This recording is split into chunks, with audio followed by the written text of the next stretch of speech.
తెలంగాణలో మంత్రివర్గ విస్తరణ ఎట్టకేలకు కొలిక్కి వస్తోందన్న సంకేతాలు అందుతున్నాయి. రాష్ట్రంలో కాంగ్రెస్ అధికారంలోకి వచ్చి ఏడాదిన్నర కావస్తోంది. ఎప్పుడెప్పుడా అని ఎదురు చూస్తున్న మంత్రివర్గ విస్తరణపై ఢిల్లీలో కాంగ్రెస్ పార్టీ పెద్దల మంత్రాంగం ఫలించినట్లు కనిపిస్తోంది. నేడో రేపో అన్నట్లుగా అతి త్వరలోనే దీనిపై ప్రకటన ఉండనుందని సమాచారం. పీసీసీ కార్యవర్గంతో పాటు రాష్ట్ర మంత్రివర్గ విస్తరణపై ఏఐసీసీ సంస్థాగత వ్యవహారాల ప్రధాన కార్యదర్శి కేసీ వేణుగోపాల్తో సీఎం రేవంత్ రెడ్డి, పీసీసీ అధ్యక్షుడు మహేష్ కుమార్ గౌడ్ చర్చలు జరిపారు. మంత్రివర్గ విస్తరణ, పార్టీ పదవులు ఆశిస్తున్న ముఖ్య నేతల గురించి చర్చించినట్లు తెలుస్తోంది. మంత్రివర్గ విస్తరణ చేపడితే ఏ సామాజిక వర్గాలకు పదవులు ఇవ్వాలనే అంశాన్ని సీఎం అధిష్టానం దృష్టికి తీసుకెళ్లారు. పీసీసీ కార్యవర్గంలో తొలుత వర్కింగ్ ప్రెసిడెంట్లు, ఉపాధ్యక్షులు, ప్రధాన కార్యదర్శులను ప్రకటించే అవకాశాలున్నాయి. ఎవరికి ఏ పదవి ఇవ్వాలనే అంశంపై అధిష్టానానికి ఇప్పటికే స్పష్టత ఉందని సీనియర్ నేతలు అభిప్రాయపడుతున్నారు. మంత్రివర్గ విస్తరణకు హైకమాండ్ ఓకే చెబుతుందా? పీసీసీ కార్యవర్గం ప్రకటన ఎప్పుడు ఉంటుంది? కుల సమీకరణాలపై కాంగ్రెస్ ఆలోచన ఏంటి? సీఎం చెప్పాలి. ఇక ఎస్సీ సామాజిక వర్గానికి సంబంధించి వాళ్ళు బాహాటంగానే విమర్శలు చేస్తున్నారు. ఇప్పుడు క్యాబినెట్ లో ఎస్సీ సామాజిక వర్గానికి చోటు దక్కినప్పటికీ దాంట్లో మాదిగలకు అవకాశం లేదు అని చెప్పేసి ఆ కమ్యూనిటీకి సంబంధించినటువంటి ఎమ్మెల్యేలు కామెంట్స్ చేస్తున్నారు. ఇప్పటికే సీఎం ని కలిశారు. ఖచ్చితంగా మాదిగ సామాజిక వర్గానికి చోటు కల్పించాలి, తెలంగాణలో అత్యధిక జనాభా ఉంది అని చెప్పేసి వాళ్ళు కూడా డిమాండ్ చేస్తున్నటువంటి సిచ్యువేషన్స్ ఉన్నాయి. ఇక మైనార్టీకి సంబంధించి క్యాబినెట్ లో తీసుకుందాం అనుకున్నప్పటికీ మైనార్టీ నుంచి ఎవరు కూడా లేరు కాబట్టి మరి ఆ తర్వాత ఎమ్మెల్సీకి సంబంధించి ఎవరికన్నా ఇచ్చే అవకాశం ఉంటుందా, మరి ఇచ్చి క్యాబినెట్ లోకి తీసుకుంటారా, అదొక సస్పెన్స్ గా ఉంది. ఇక ఓసీ సామాజిక వర్గానికి ఒకటే కనుక బెర్తిస్తే చాలా తీవ్రమైనటువంటి పోటీ ఉంది. ఇప్పటికే రెడ్డి సామాజిక వర్గానికి సంబంధించిన నేతలతో పాటు ఇటు ప్రేమ్ సాగర్ రావు కూడా తనకు ఖచ్చితంగా మంత్రివర్గంలో స్థానం కోసం చాలా తీవ్రంగానే ఫైట్ చేస్తున్నారు. తాను చాలా సీనియర్ గా ఉన్నాను, పార్టీ కోసం పనిచేస్తున్నాను, గత 10 ఏళ్లుగా ఆ పార్టీ ఇబ్బందిలో ఉన్నప్పటికీ తన జిల్లాలో కావచ్చు, అదేవిధంగా పార్టీ కోసం పార్టీని కాపాడుకోవడంలో జిల్లాలో తన వంతు పాత్ర పోషించాను అని చెప్పేసి ఆయన కూడా ఏఐసీసీ నేతలకు చెప్తున్నారు. సో ఇప్పుడు ఓసీ కమ్యూనిటీకి సంబంధించి తీసుకున్నప్పటికీ దాంట్లో కూడా చాలా కాంపిటీషన్ ఉంది. మరి ఏఐసీసీ ఎటువైపు అడుగులు వేస్తుంది, ఎవరికి ప్రాధాన్యత ఇస్తుంది అనేది చూడాలి. ఈ రోజు దాదాపుగా ఖరారయ్యే అవకాశం ఉంది. ఈ రోజు ఇక్కడ ఊహాగానాలు వేరు, అక్కడ ప్రాక్టికల్ గా జరిగేది వేరు. సో మనం ఎమ్మెల్యే కోట ఎమ్మెల్సీల విషయంలో కూడా చాలా రకాల ప్రిడిక్షన్స్ మనం తీసాం సునీల్. బట్ మీనాక్షి నటరాజన్ ఎంట్రీ తర్వాత చాలా సంస్థాగతంగా కాంగ్రెస్ పార్టీలో కూడా ఇక్కడ చాలా సమూలమైనటువంటి మార్పులు మనం చూస్తున్నాం. పార్టీ కొంత క్రమశిక్షణలోకి వచ్చింది మనం చూస్తూనే ఉన్నాం. బట్ నాయకులు మాత్రం వాళ్ళ ఎక్స్పెక్టేషన్స్ లో వాళ్ళు ఉన్నారు. అండ్ ఇప్పటికీ నిన్న ఆల్రెడీ కేసీ వేణుగోపాల్తో భేటీ అయ్యారు పీసీసీ చీఫ్ గానీ, ఇటు ముఖ్యమంత్రి గానీ. అండ్ ఈ రోజు కూడా మళ్ళీ భేటీ కాబోతున్నారు. అటు మీనాక్షి నటరాజన్ కూడా ఢిల్లీకి పిలిపించారు.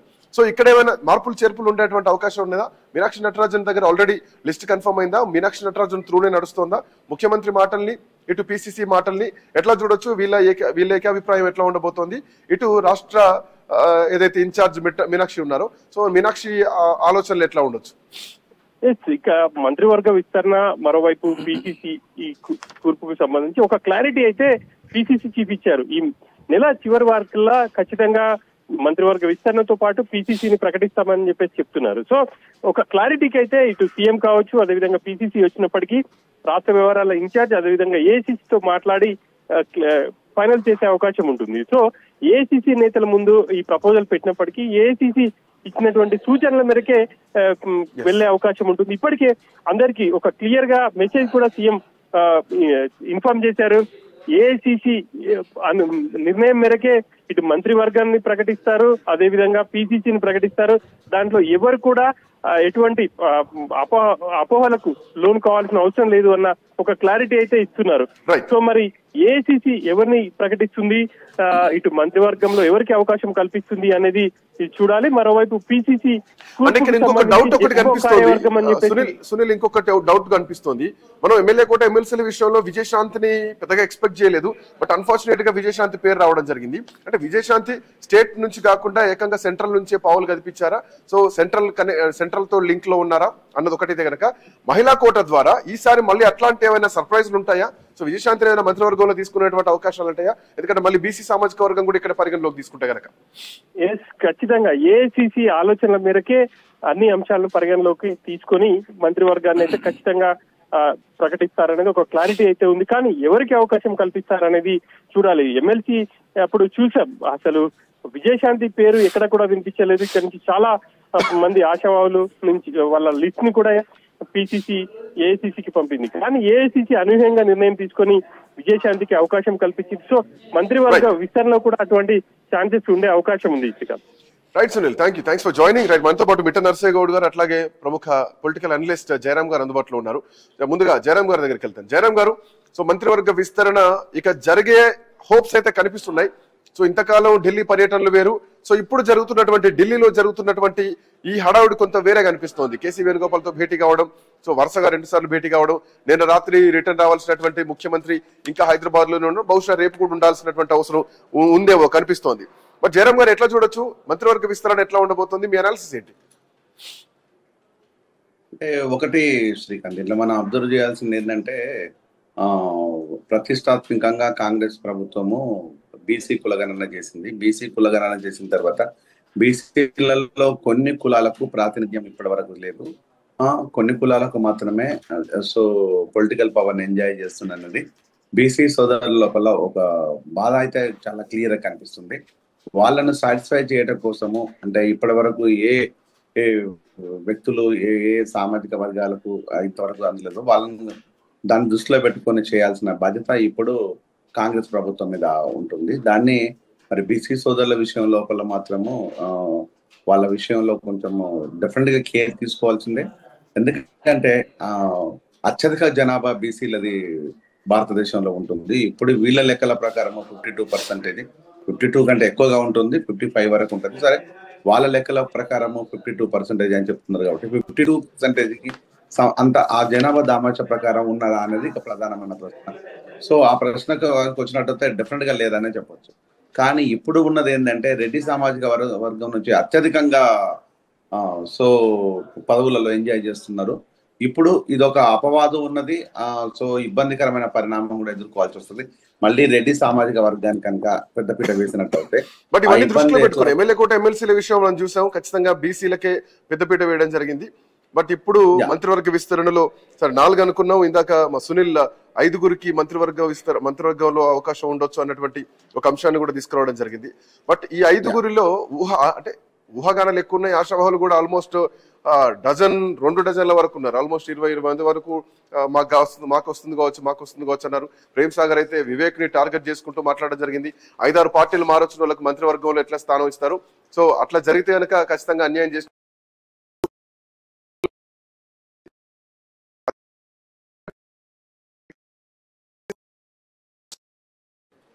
ఇప్పుడు ప్రేమ్ సాగర్ రావు గారు అన్నట్టుగా వెంకటస్వామి వివేక్ వెంకటస్వామి ఒకటే కాదు, ఇప్పుడు ఇంకొకటి కూడా ఏం జరిగింది అంటే ఇక్కడ ఎస్సీ క్లాసిఫికేషన్ జరిగింది. దాన్ని గౌరవిస్తానని చెప్పేసి రేవంత్ రెడ్డి అసెంబ్లీలో ప్రకటించారు. దాన్ని మేము గౌరవిస్తామని చెప్పారు. ఇప్పుడు మాదిగ సామాజిక వర్గం నుంచి లేదు, మాదిగ ఉపకులం నుంచి మాత్రమే ఉన్నాడు దామోదర్ రాజనరసింహ. మాదిగ సామాజిక వర్గం కాదు ఆయనది, మాదిగ ఉపకులం అయింది.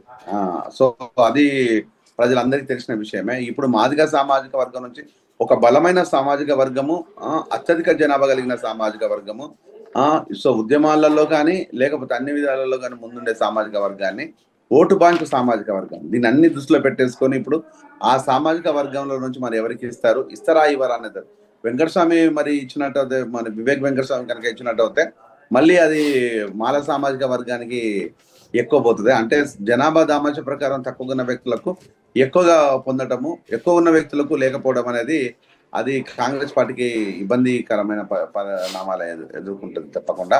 సో ప్రేమ్ సాగర్ రావు గారు అంటే ఆయన వెలమ సామాజిక వర్గము, మరి ఆ వర్గానికి సంబంధించి మరి ఓసీలలో కనుక ఉన్నట్టయితే ఆ వర్గానికి సంబంధించిన వ్యక్తులు లేరు. మరి ఓసీల నుంచి తీసుకోవాలన్నా వెలమ నుంచి తీసుకోవాలా అనే దాన్ని ఇప్పుడు వీళ్ళ కత్తి మీద సాము లాంటిది. ఒకవేళ కనుక ఇంతకుముందు మిత్రులు చెప్పినట్టుగా వెలమ సామాజిక వర్గం కాకుండా ఆయన కాంగ్రెస్ కార్యకర్తగా ప్రేమ్ సాగర్ రావు గారు చాలా క్లియర్ గా పనిచేశారు.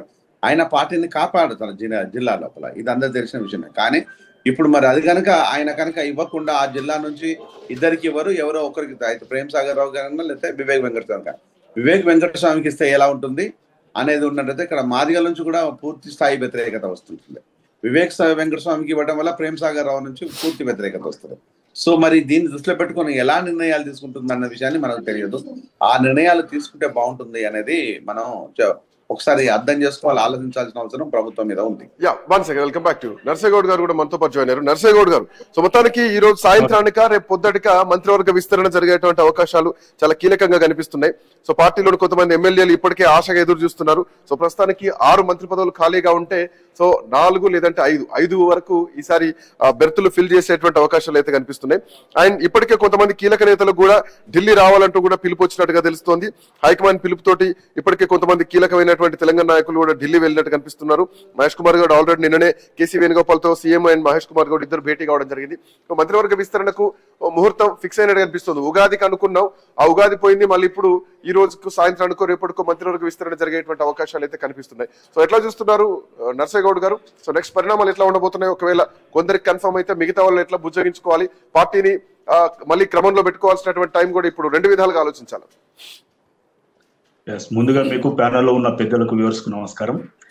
ఇప్పుడు ఒక్క విషయం కాకుండా 2 ప్రముఖమైన విషయాలు ప్రకటనకు వచ్చే అవకాశం ఉంది. ఒకటి మంత్రివర్గ విస్తరణ, 2 రేవంత్ రెడ్డి ఎవరి పేర్లు సూచించారు, అధిష్టానం వడపోతలు ఎంతవరకు వచ్చాయి?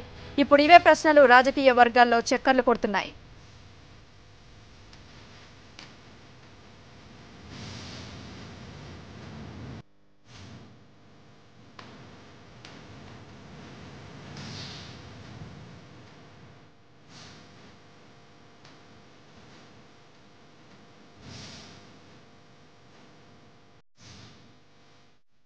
తెలంగాణలో మంత్రివర్గ విస్తరణ ఎట్టకేలకు కొలికి వస్తోందన్న సంకేతాలు అందుతున్నాయి. రాష్ట్రంలో కాంగ్రెస్ అధికారంలోకి వచ్చి 1.5 ఏళ్ల కావస్తోంది. ఎప్పుడెప్పుడా అని ఎదురు చూస్తున్న మంత్రివర్గ విస్తరణపై ఢిల్లీలో కాంగ్రెస్ పార్టీ పెద్దల మంత్రాంగం ఫలించినట్లు కనిపిస్తోంది. నేడో రేపో అన్నట్లుగా అతి త్వరలోనే దీనిపై ప్రకటన ఉండనుందని సమాచారం. పీసీసీ కార్యవర్గంతో పాటు రాష్ట్ర మంత్రివర్గ విస్తరణపై ఏఐసీసీ సంస్థాగత వ్యవహారాల ప్రధాన కార్యదర్శి కేసీ వేణుగోపాల్తో సీఎం రేవంత్ రెడ్డి, పీసీసీ అధ్యక్షుడు మహేష్ కుమార్ గౌడ్ చర్చలు జరిపారు. మంత్రివర్గ విస్తరణ, పార్టీ పదవులు ఆశిస్తున్న ముఖ్య నేతల గురించి చర్చించినట్లు తెలుస్తోంది. మంత్రివర్గ విస్తరణ చేపడితే ఏ సామాజిక వర్గాలకు పదవులు ఇవ్వాలనే అంశాన్ని సీఎం అధిష్టానం దృష్టికి తీసుకెళ్లారు. పీసీసీ కార్యవర్గంలో తొలుత వర్కింగ్ ప్రెసిడెంట్లు, ఉపాధ్యక్షులు, ప్రధాన కార్యదర్శులను ప్రకటించే అవకాశాలు ఉన్నాయి. ఎవరికి ఏ పదవి ఇవ్వాలనే అంశంపై అధిష్టానానికి ఇప్పటికే స్పష్టత ఉందని సీనియర్ నేతలు అభిప్రాయపడుతున్నారు. మంత్రివర్గ విస్తరణకు హైకమాండ్ ఓకే చెబుతుందా? పీసీసీ కార్యవర్గం ప్రకటన ఎప్పుడుంటుంది? కుల సమీకరణాలపై కాంగ్రెస్ ఆలోచనేంటి? సీఎం రేవంత్ రెడ్డి ఎవరి పేర్లు సూచించారు? అధిష్టానం వడపోతలు ఎంతవరకు వచ్చాయి? ఇప్పుడు ఇవే ప్రశ్నలు రాజకీయ వర్గాల్లో చక్కర్లు కొడుతున్నాయి.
ఇక తెలంగాణలో మంత్రివర్గ విస్తరణ ఓ కొలికి వస్తోందని సంకేతాలు అందుతున్నాయి. దీనికి సంబంధించి మరింత సమాచారం మా ఇన్పుట్ ఎడిటర్ శ్రీకాంత్ అందిస్తారు. శ్రీకాంత్, చెప్పండి.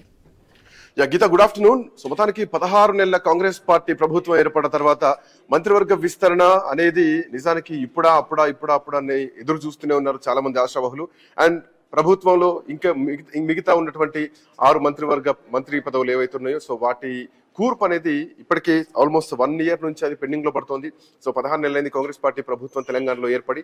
సో అప్పటి నుంచి కూడా మంత్రివర్గ విస్తరణ కోసం చాలా ప్రయత్నాలు జరుగుతున్నాయి. చాలా మంది ఎమ్మెల్యేలంతా కూడా ఇప్పటికే ఢిల్లీలో అంటే వాళ్ళ తగ్గట్టుగా వాళ్ళ ప్రయత్నాలు చేస్తున్నారు. వాళ్ళకు ఉన్నటువంటి నెట్వర్క్ ని బట్టి. దీంట్లో ఇప్పటికే చాలా మంది ఆశావహులు కూడా ఉన్నారు. సో ప్రధానంగా చూస్తే కనుక దీంట్లో ఇప్పటికే కొంతమందికి ఎన్నికలకు ముందే ముఖ్యమంత్రి హామీ ఇవ్వడం జరిగింది. అండ్ ఆ పార్టీ నుంచి గెలిచి వస్తే ఈ పార్టీలోకి వచ్చిన తర్వాత మేము మంత్రివర్గంలో అవకాశం కల్పిస్తామని చెప్పేసి కూడా చాలా మందికి మాట ఇవ్వడం జరిగింది. బట్ తర్వాత సామాజిక వర్గాల పరంగా మొన్న జరిగినటువంటి ఏదైతే ఎమ్మెల్యే కోట ఎమ్మెల్సీలకు సంబంధించినటువంటి అంశం ఉందో దాంట్లో చూస్తే కనుక మీనాక్షి నటరాజన్ మార్క్ మాత్రం దీంట్లో స్పష్టంగా కనిపించింది. బట్ ఇప్పుడు ఎట్లా ఉండబోతోంది ఈసారి ఖచ్చితంగా అంటే నీతి ఆయోగ్ సమావేశానికి హాజరైనటువంటి ముఖ్యమంత్రి రేవంత్ రెడ్డి నిన్న రాత్రే హైదరాబాద్కి రావాల్సినటువంటి అవసరం ఉంది. బట్ ఇట్లా నేపథ్యంలో ఈ రోజు కూడా ఢిల్లీలోనే ఉన్నారు ముఖ్యమంత్రి రేవంత్ రెడ్డి. సో చివరి నిమిషంలో మళ్ళీ పర్యటన వాయిదా పడింది. హైదరాబాద్ రావాల్సినటువంటి పర్యటన వాయిదా పడింది. సో పార్టీ సంస్థాగత వ్యవహారాల ఇన్ఛార్జ్ తో భేటీ తర్వాత హైదరాబాద్ వెళ్తారన్నటువంటి వైఖరి ఉండే. బట్ అన్ఫార్చునేట్ గా వాయిదా పడడం జరిగింది.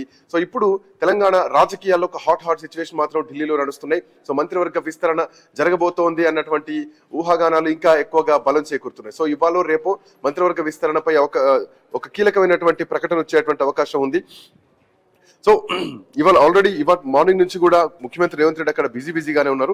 అయితే ఓవరాల్ గా తెలంగాణ మంత్రివర్గంలో కొత్తగా ఎంతమందికి అవకాశం కల్పించాలి అన్నటువంటి అంశం పైన ఇప్పటికే అంటే నిజం చెప్పాలంటే ఒక సాగర మథనం లాగా జరుగుతుంది. కొంతమంది ఏకంగా కేసీ వేణుగోపాల్ని కలిసినటువంటి వాళ్ళు కొంతమంది ఉన్నారు.